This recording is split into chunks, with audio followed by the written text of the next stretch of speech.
नमस्कार दोस्तों, learn with RJ में आपका स्वागत है। तो दोस्तों, आज मैं आपके लिए लेकर आया हूँ व्यावसायिक सांख्यिकी यानी कि बिजनेस स्टैटिक्स के एमसीक्यूज को। ये पहला भाग है। इसमें हम पहले यूनिट के एमसीक्यूज को देखेंगे। इसके दो अन्य भाग भी आएंगे जिसका लिंक आपको डिस्क्रिप्शन में दे दिया जाएगा। तो आइए शुरू करते हैं। पहला प्रश्न है, सांख्यिकी अनुमानों और संभावनाओं का विज्ञान है। यह कथन किसका है? Statistics is the science of estimate and probabilities. Whose statement is this? Webster, बाउले, बॉडिंगटन या सेलिगमैन? तो यहाँ पे आपका ऑप्शन नंबर सी सही हो जाएगा। बॉडिंगटन महोदय ने ये बात कही है कि सांख्यिकी अनुमानों और संभावनाओं का विज्ञान है। अगला प्रश्न है, सांख्यिकी शब्द के जन्मदाता कौन है? Who is the father of the statics? Marshall, Gottfried Achenwall, Galton या बाउले? तो यहाँ पे आपका ऑप्शन नंबर बी सही होगा। सांख्यिकी के जन्मदाता गोटफ्रॉड आकेनवाल माने जाते हैं। अगला प्रश्न है, सांख्यिकी शब्द का अर्थ लिया जाता है। Meaning of statics is taken in बहुवचन में यानी प्लूरल, एक वचन में यानी सिंगुलर, एक वचन व बहुवचन दोनों में यानी सिंगुलर एंड प्लूरल बोथ, या इनमें से कोई नहीं। तो यहाँ पे भी आपका ऑप्शन नंबर सी सही होगा कि सांख्यिकी को एक वचन और बहुवचन दोनों स्वरूपों में देखा जाता है। एक वचन में देखा जाए तो सांख्यिकी एक अध्ययन का विषय है, और यदि बहुवचन में देखा जाए तो सांख्यिकी जो है डेटा को भी कहा जाता है। ठीक है। अगला प्रश्न देखिए, सांख्यिकी को उचित रूप से माध्यों का विज्ञान कहा जा सकता है। यह परिभाषा दी है। स्टैटिक्स में rightly be called the science of average. This definition is given by बाउले, सेक्राइस्ट, सेलिगमैन या बॉडिंगटन? तो ये बात बाउले महोदय ने कही है। ऑप्शन नंबर ए आपका सही हो जाएगा। अगला प्रश्न है, प्रकृति की दृष्टि से सांख्यिकी है। Statics in term of nature is एक विज्ञान और साइंस, एक कला और आर्ट, यहाँ एन आर्ट होना चाहिए, विज्ञान एवं कला दोनों, आर्ट एंड साइंस बोथ, या फिर न विज्ञान न कला, नाइदर आर्ट नॉर साइंस? यहाँ पे आपका ऑप्शन नंबर सी सही होगा कि सांख्यिकी को एक विज्ञान भी माना जाता है और एक कला भी माना जाता है। ठीक है, ऑप्शन नंबर सी सही हो जाएगा। अगला प्रश्न है, सांख्यिकी शब्द का सर्वप्रथम प्रयोग किया गया 1741 में, 1759 में, 1749 में, या इनमें से कोई नहीं? The term statics was used firstly इन? तो यहाँ पे आपका ऑप्शन नंबर सी सही होगा। 1749 में पहली बार स्टैटिक्स शब्द का प्रयोग किया गया था। अगला प्रश्न है, सांख्यिकी को जर्मन में क्या कहा जाता है? In German statics means status, statista, statistics या स्टैटिस्टिक्यू? तो यहाँ पे आपका ऑप्शन नंबर सी सही हो जाएगा। ये वाली स्पेलिंग आप लोग याद कर लीजिए। जर्मन में साइंस को स्टैटिस्टिक कहा जाता है। अगला प्रश्न है, सांख्यिकी गणना का विज्ञान है। यह कथन किसका है? Statics is the science of calculation. Whose statement is this?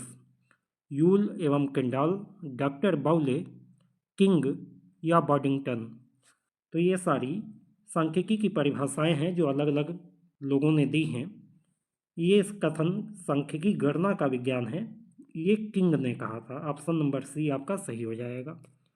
अगला प्रश्न है, सांख्यिकी एक विज्ञान नहीं, वह एक वैज्ञानिक विधि है। यह कथन किसका है? Statics is not a science, it is a scientific method. Whose statement is this? Croxton एवं Cowden, Wallis and Robert, Yule and Kendall या जॉनसन एंड जॉनसन? तो यहाँ पे आपका ऑप्शन नंबर ए सही होगा। क्रॉक्सटन एंड काउडेन ने ये बात कही है। अगला प्रश्न है, सांख्यिकी संबोधित करती है। स्टैटिक्स कैन इंडिकेट टू मात्रात्मक सूचना यानी न्यूमेरिकल स्टेटमेंट, सांख्यिकी विधियाँ यानी स्टैटिक्स मेथड, इनमें से कोई भी, एनी एबव ऑफ दीज, या इनमें से कोई नहीं, नन ऑफ दीज? तो यहाँ पे आपका ऑप्शन नंबर सी सही होगा। सांख्यिकी जो है मात्रात्मक सूचना को भी संबोधित करती है, इंडिकेट करती है, और स्टैटिकल मेथड को भी इंडिकेट करती है। अगला प्रश्न है, सांख्यिकी अध्ययन करती है। स्टैटिक्स स्टडीज व्यक्तिगत इकाइयों का, समूहों का, व्यक्तिगत इकाइयों एवं समूहों का या इनमें से कोई नहीं। इंडिविजुअल यूनिट एंड एग्रीगेट्स या नन ऑफ दीज। तो यहाँ पे आपका ऑप्शन नंबर बी सही होगा। सांख्यिकी हमेशा समूहों का यानी एग्रीगेट का यूज करती है, इसका अध्ययन करती है, क्योंकि एक अकेला नंबर कोई डेटा नहीं हो सकता है, उसको सांख्यिकी विधियों से कोई निष्कर्ष निकालने के लिए प्रयोग नहीं किया जा सकता है। जब डेटा का समूह होगा तभी उसके ऊपर स्टैटिकल मेथड लगाए जा सकते हैं। अगला प्रश्न है, सांख्यिकी का कार्य है the job of statics is to आंकड़ों के वर्गीकरण में सहायता करना, help in classification of data, परिकल्पना का परीक्षण करना, टेस्ट ऑफ हाइपोथेसिस, प्रवृत्ति व्यवहार को निर्दिष्ट करना, इंडिकेट ट्रेंड बिहेवियर या इनमें से सभी, ऑल ऑफ दीज। तो यहाँ पे आपका ऑप्शन नंबर डी सही होगा, ऑल ऑफ दीज, क्योंकि सांख्यिकी के माध्यम से हम डेटा को क्लासिफाई भी करते हैं, हाइपोथेसिस को भी टेस्ट करते हैं और ट्रेंड एनालिसिस भी सांख्यिकी के माध्यम से किया जा सकता है।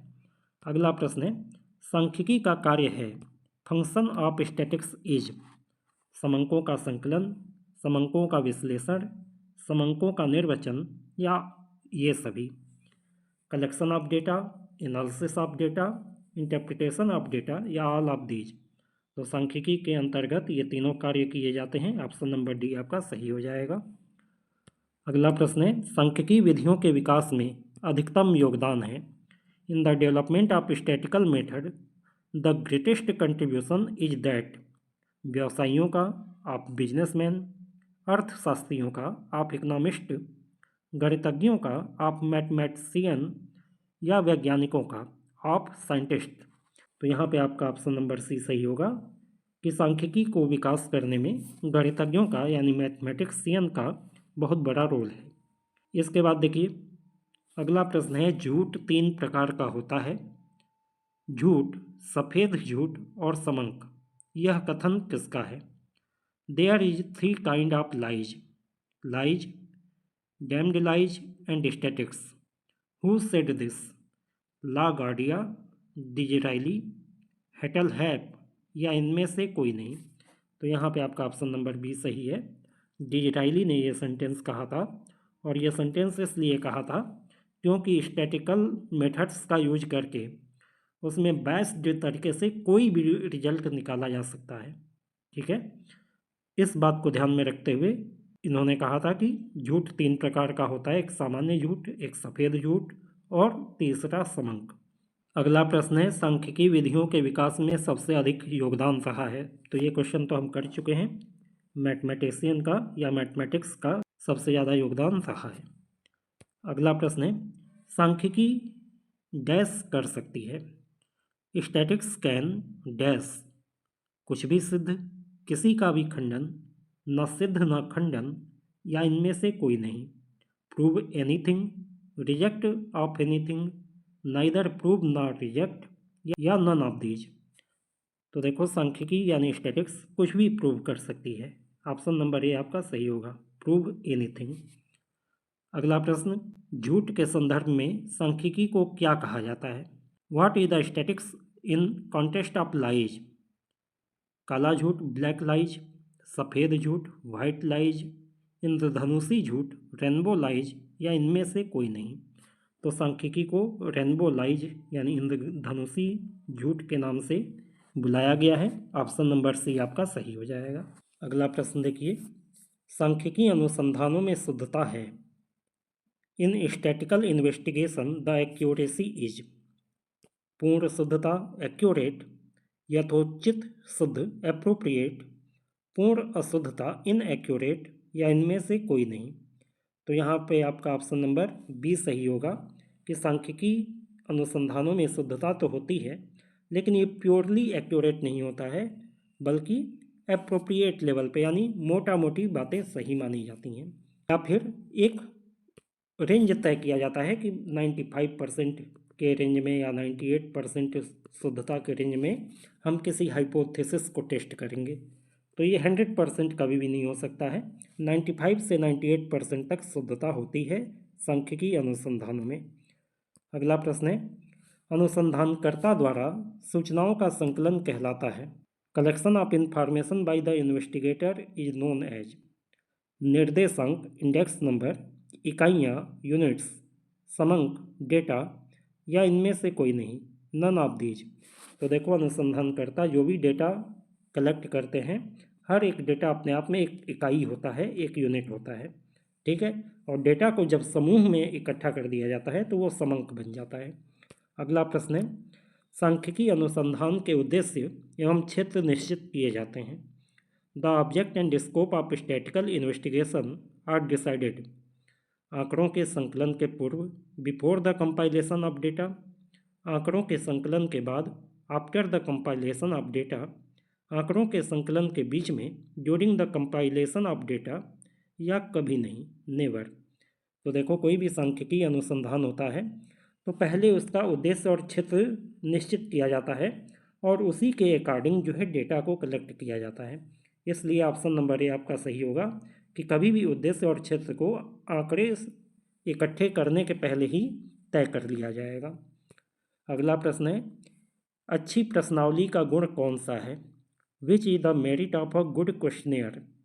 उचित क्रम, प्रॉपर सीक्वेंस, उचित स्थान, प्रॉपर प्लेस, प्रश्न छोटे और स्पष्ट, शॉर्ट एंड क्लियर क्वेश्चंस, या ये सभी। तो यहाँ पे आपका ऑप्शन नंबर डी सही होगा, ये सभी।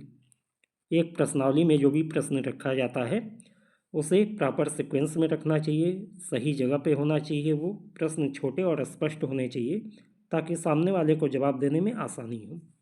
अगला प्रश्न है, काल्पनिक इकाई है, हाइपोथेटिकल यूनिट इज। घंटा यानी आवर, किलोग्राम, सम घंटा यानी लेबर आवर, या अश्व शक्ति, हार्स पावर। यहाँ पे आपका ऑप्शन नंबर डी सही होगा, हार्स पावर या अश्व शक्ति। ये जो है काल्पनिक इकाई है।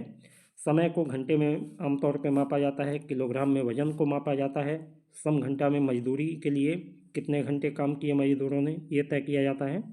लेकिन हार्स पावर एक काल्पनिक इकाई है जो कि 746 वाट के बराबर होती है। तो ये केवल जो है जो इलेक्ट्रिक मोटर वगैरह होते हैं या जनसेट वगैरह होते हैं, इनके पावर को मापने के लिए यूज किया जाता है और ये एक तरीके से स्पेशल इकाई बना दी गई है। ऐसी कोई वास्तविक इकाई नहीं होती है, कोई स्टैंडर्ड इकाई नहीं है ये। अगला प्रश्न है, प्रतिचयन एक विधि है अध्ययन की। Sampling is a process of learning about the. प्रतिदर्श के बारे में यानी सैंपल, समग्र के बारे में यानी पॉपुलेशन, दोनों में से किसी के लिए नहीं, नन ऑफ द अबव, या दोनों के बारे में, बोथ ऑफ द अबव। तो यहाँ पे आपका ऑप्शन नंबर बी सही होगा। यहाँ पे आप लोग कंफ्यूज हो रहे होंगे कि प्रतिचयन तो सैंपल लेने की प्रक्रिया होती है, तो हम सैंपल के बारे में अध्ययन करते हैं ना, लेकिन वास्तव में सैंपल एक पॉपुलेशन में से लिया जाता है और उसका ऑब्जेक्टिव होता है पॉपुलेशन के बारे में स्टडी करना। भले उस सैंपल के माध्यम से स्टडी की जा रही हो, लेकिन स्टडी वो पॉपुलेशन की ही होती है, इसलिए ऑप्शन नंबर बी आपका सही होगा। अगला प्रश्न है, अनुसंधान की रीति है, मेथड ऑफ इन्वेस्टिगेशन इज। संगणना रीति, सेंसस मेथड, प्रतिदर्श रीति यानी सैंपल मेथड, उपर्युक्त दोनों, बोथ ऑफ द अबव, या इनमें से कोई नहीं, नन ऑफ दीज। तो यहाँ पे आपका ऑप्शन नंबर सी सही होगा। अनुसंधान के लिए संगणना विधि भी अपनाई जाती है और प्रतिदर्श विधि भी अपनाई जाती है। सेंसस मेथड में जिस एरिया में स्टडी हो रही है उसकी सभी इकाइयों को अध्ययन किया जाता है, जबकि सैंपल मेथड में उसमें से कुछ इकाइयों को चुनकर अध्ययन किया जाता है। अगला प्रश्न है, न्यायदर्श का आवश्यक तत्व नहीं है। Essential element of a sample is not. प्रतिनिधित्व यानी कि रिप्रेजेंटेशन, स्वतंत्रता यानी इंडिपेंडेंस, और समानता यानी डिसिमिलरिटी, या पर्याप्तता यानी एडिक्वेसी। तो देखो, जब भी कोई सैंपल लिया जाता है तो उसमें प्रतिनिधित्व का गुण होना जरूरी है, समंकों में स्वतंत्रता होनी जरूरी है, पर्याप्त मात्रा में सैंपल में समंक होने चाहिए, लेकिन उनमें असमानता हो ऐसा कोई आवश्यक तत्व नहीं है। ऑप्शन नंबर सी आपका सही हो जाएगा। अगला प्रश्न देखिए, सांख्यिकी सामग्री को कितने भाग में विभक्त किया जा सकता है? Statics material can be divided into 2, 1, 3 या इनमें से कोई नहीं। तो यहाँ पे आपका ऑप्शन नंबर ए सही होगा कि सांख्यिकी सामग्री को दो भागों में विभक्त किया जा सकता है। एक तो होता है वर्णनात्मक और दूसरा होता है अनुमानात्मक। ठीक है। अगला प्रश्न, एक शोधकर्ता ने गांव में एक कृषि कार्य का मूल्यांकन किया। यह मूल्यांकन आधारित है। A research scholar evaluate agricultural work in a village. This evaluation is based on प्राथमिक समंक यानी प्राइमरी डेटा, द्वितीयक समंक यानी सेकेंडरी डेटा, दोनों यानी बोथ, या इनमें से कोई नहीं, नन ऑफ दीज। तो देखो यहाँ पे आपका ऑप्शन नंबर ए सही होगा, प्राइमरी डेटा। प्राइमरी डेटा और सेकेंडरी डेटा क्या होता है आपको बता देते हैं। जब कोई विषय के बारे में अध्ययन करने के लिए पहली बार डेटा, फ्रेश डेटा कलेक्ट किया जाता है, उसे हम कहते हैं प्राइमरी डेटा। ठीक है। और जब पहले से कलेक्ट किए हुए डेटा में से अपने काम के डेटा को निकाल कर हम अध्ययन करते हैं तो वो होता है सेकेंडरी डेटा, यानी उसे हमने कलेक्ट नहीं किया, कलेक्ट किसी और ने किया हुआ है, हमने केवल उसमें से अपने मतलब की चीज़ें छांट ली। तो ऐसे केस में वो सेकेंडरी डेटा बन जाता है। तो भाई यहाँ पे शोधकर्ता गांव में जा रहा है, कृषि कार्य का खुद मूल्यांकन कर रहा है, इसलिए ये प्राइमरी डेटा हो जाएगा। अगला प्रश्न है, चरों की संख्या के आधार पर समंक होते हैं।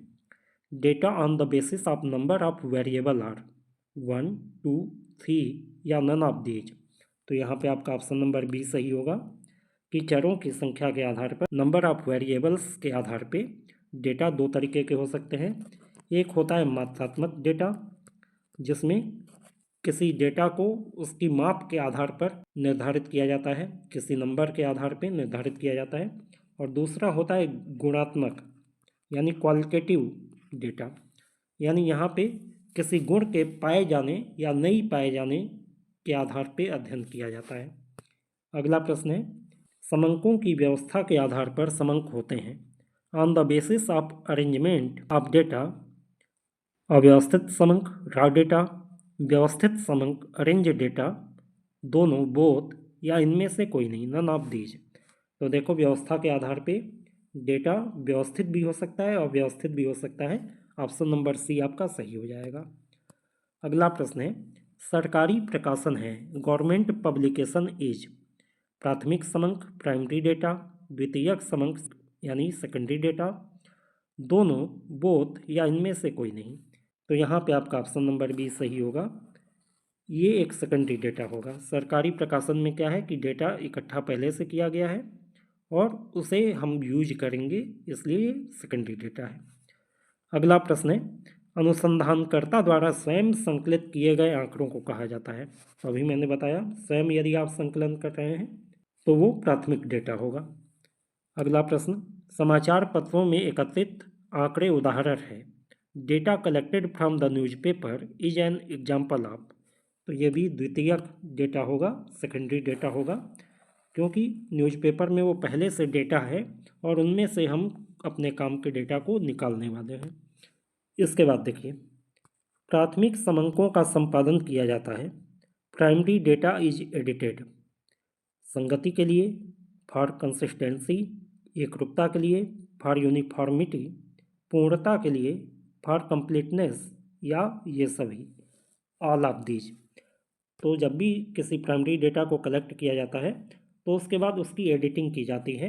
एडिटिंग के ये तीनों ही ऑब्जेक्टिव होते हैं कि डेटा कंसिस्टेंट हो जाए, यूनिफॉर्म हो जाए और कंप्लीट हो जाए, इसलिए ऑप्शन नंबर डी आपका सही होगा। नेक्स्ट क्वेश्चन है, प्राथमिक समंकों के संग्रहण में अशुद्धियों एवं त्रुटियों का कारण क्या है? The reason for mistake in collection of primary data is सूचकों की लापरवाही यानी केयरलेसनेस ऑफ इंडिकेटर्स। यहाँ इंडिकेटर्स मतलब जो सूचना प्रदान कर रहा है उसकी बात हो रही है। प्रगणकों की असावधानी, निग्लिजेंस ऑफ इन्वेस्टिगेटर्स, प्रगणकों का पक्षपात यानी बायसनेस ऑफ इन्वेस्टिगेटर्स, या फिर उपरोक्त सभी। तो देखो इन तीनों ही कंडीशंस में डेटा में अशुद्धि और गड़बड़ी हो सकती है, इसलिए ऑप्शन नंबर डी आपका सही होगा। क्या तो बताने वाला लापरवाही से अपनी बातों को बता रहा है? या कलेक्ट करने वाला असावधानी से कलेक्ट कर रहा है, या कोई या डेटा कलेक्ट करने वाला किसी के पक्ष में कुछ सिद्ध करना चाहता है और वो जानबूझकर गलत डेटा लिख लेता है।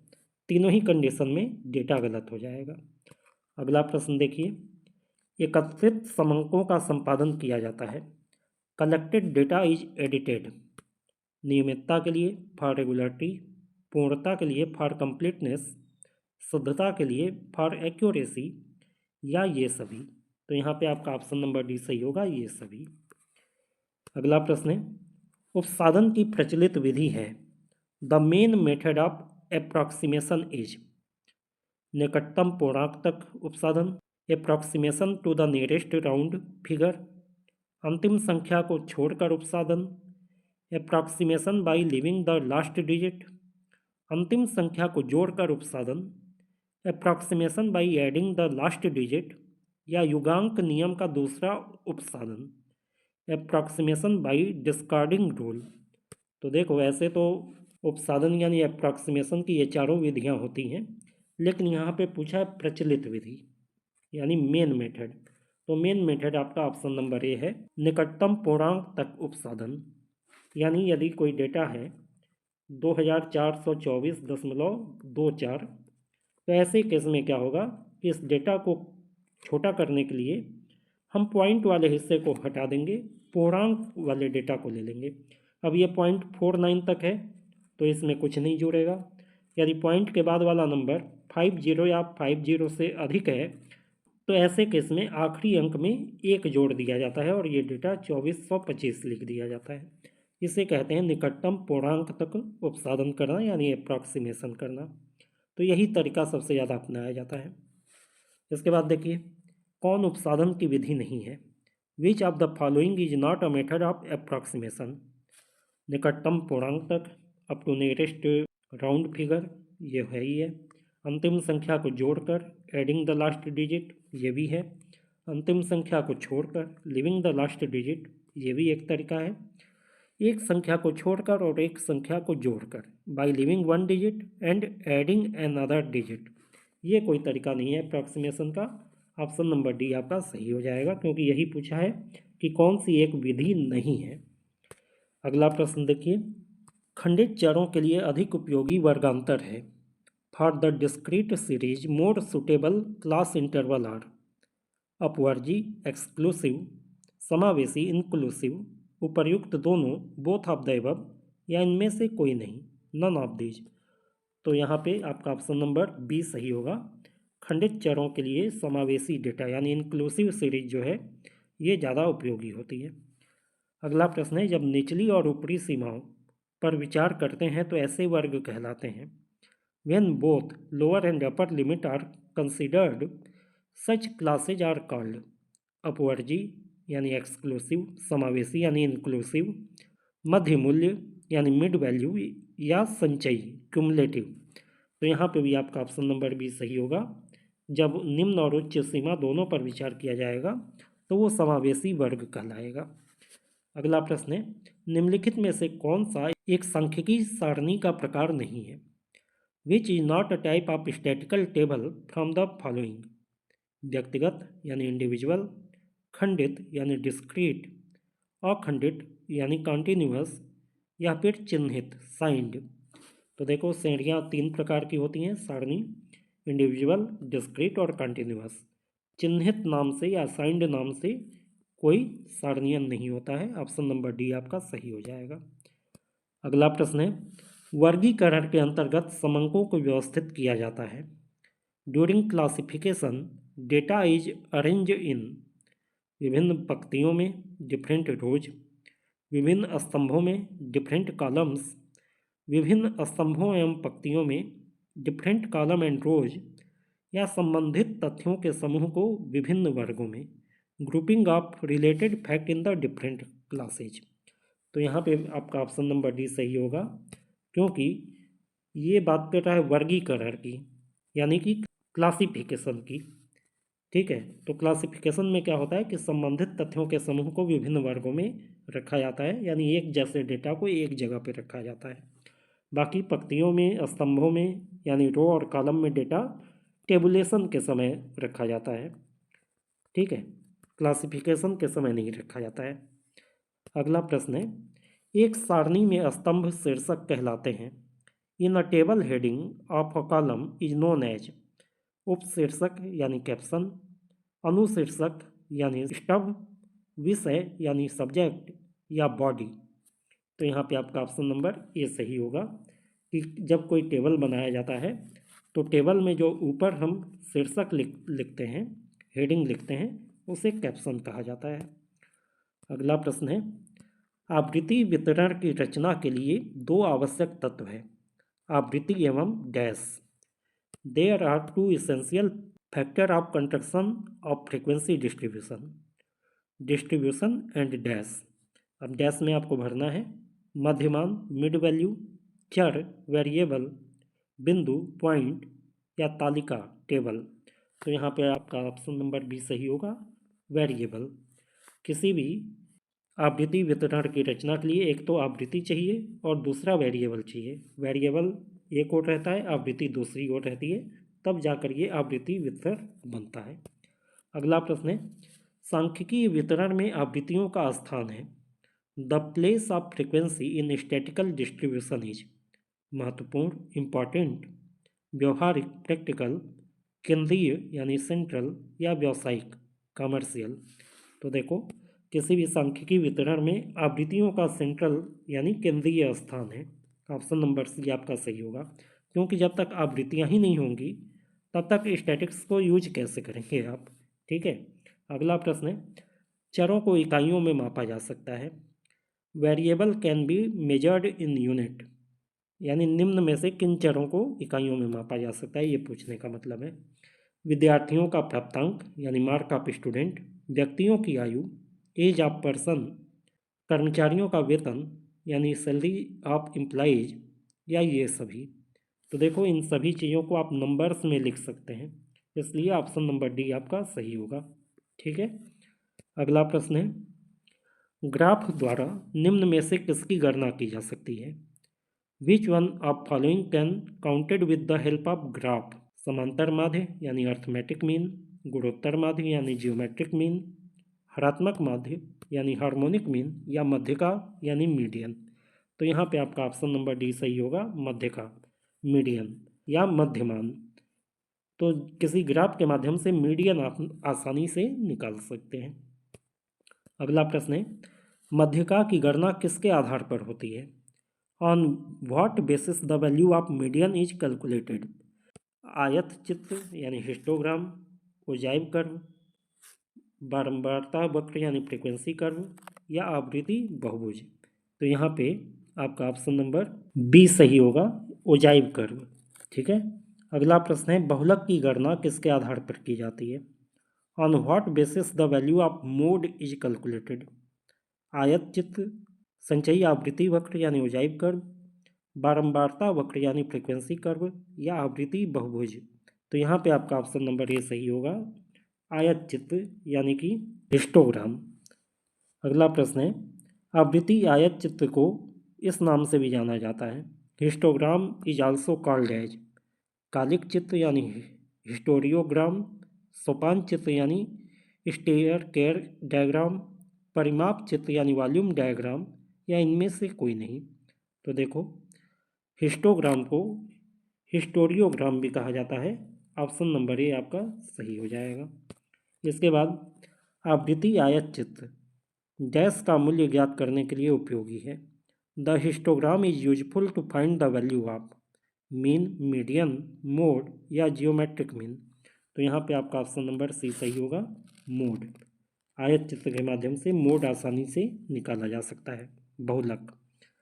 अगला प्रश्न है, बिंदु रेखीय प्रदर्शन के लाभ हैं। Merit of graphical presentation are समझने में सरल, इजी टू अंडरस्टैंड, समय की बचत, सेविंग ऑफ टाइम, अस्थायी प्रभाव यानी परमानेंट इफेक्ट, या ये सभी, ऑल ऑफ दीज। तो देखो, बिंदु रेखीय प्रदर्शन के ये सभी लाभ हैं कि कोई भी डेटा अपने आप में बड़ा जटिल हो सकता है, लेकिन जब उसे बिंदु रेख के माध्यम से, ग्राफ के माध्यम से समझा दिया जाए तो वो आसानी से समझ में आ जाता है, समझने में समय भी कम लगता है, और क्योंकि उसका एक फिगर दिमाग में जच जाता है, यानी वो एक परमानेंट इफेक्ट भी पैदा करता है। इसलिए ऑप्शन नंबर डी आपका सही होगा। तो आज के वीडियो में इतना ही। उम्मीद है ये वीडियो आपके लिए उपयोगी रहा होगा। वीडियो यदि आपको अच्छा लगा हो तो वीडियो को लाइक कीजिए, शेयर कीजिए और चैनल को सब्सक्राइब करके बेल आइकन दबा दीजिए ताकि नए वीडियो की नोटिफिकेशन आपको समय से मिल जाए। Good day to all of you.